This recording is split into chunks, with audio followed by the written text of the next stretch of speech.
Hello student, आज हम शब्द गुण पढ़ते हैं। शब्द गुण को हम काव्य गुण भी कहते हैं।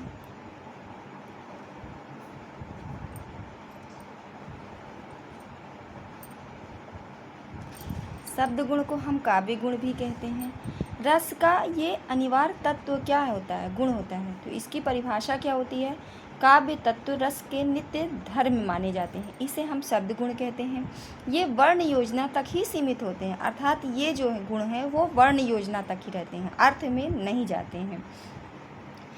रस का अनिवार्य तत्व ही गुण होता है, क्योंकि हमारे क्या है, जिस प्रकार अग्नि में क्या होता है, अग्नि में कौन सा गुण? जलाने का गुण होता है। और हवा में क्या है? बहने का गुण होता है।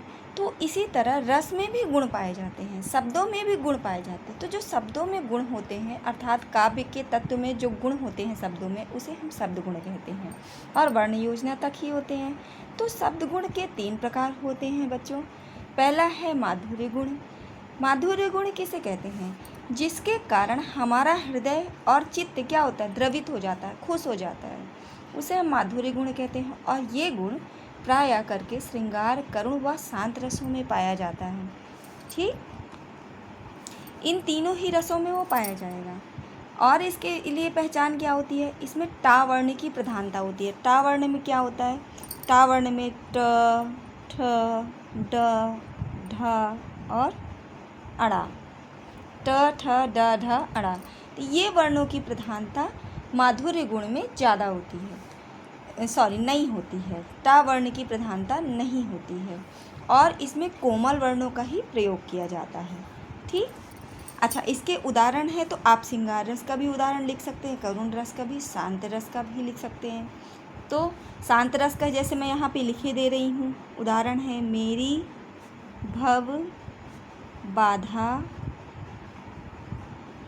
हरो, राधा नागर सोए, ये इसका उदाहरण हो गया। इसी प्रकार ओज गुण जो होता है उसमें माधुर्य गुण का उल्टा होता है। जैसे जिसके कारण हृदय व चित्त तेज का संचार होता है। तेज का संचार कैसे? उत्तेजित हो जाता है हमारा मन। तो और वीर रस, रौद्र रस और विभत्स रसों में ये पाया जाता है। तथा जैसे माधुर्य गुण में टा वर्ण की प्रधानता नहीं होती है, लेकिन ओज गुण में टा वर्णों की प्रधानता होती है और कठोर वर्णों की भी प्रधानता होती है। उदाहरण है इसका, जैसे आप माधुर्य गुण में 3 रसों में से किसी का भी उदाहरण लिख सकते हैं, ऐसे इसमें भी 3 रसों में से किसी का भी लिख सकते हैं। मैंने यहाँ पे वीर रस का लिखा है। सिंहासन हिल उठे, राजवंशों ने भ्रुटी तानी थी। अब आता है प्रसाद गुण। तो बच्चों, प्रसाद गुण कैसे नहीं कहते हैं कि प्रसाद सबको मिलता है, तो वही है प्रसाद रस। प्रसाद गुण सभी रसों में पाया जाता है, और इससे क्या होता है, इसको जब हम इसको सुनते हैं, इसके गुण के बारे में जानते हैं, जिसके कारण हृदय पूरा का पूरा खो जाता है, उसे हम प्रसाद गुण कहते हैं। उदाहरण में है मेरे तो गिरधर गोपाल, दूसरों ना कोई। अगर वीडियो आपको अच्छा लगता है तो लाइक करें, सब्सक्राइब करें, ज़्यादा से ज़्यादा शेयर करें। Thank you.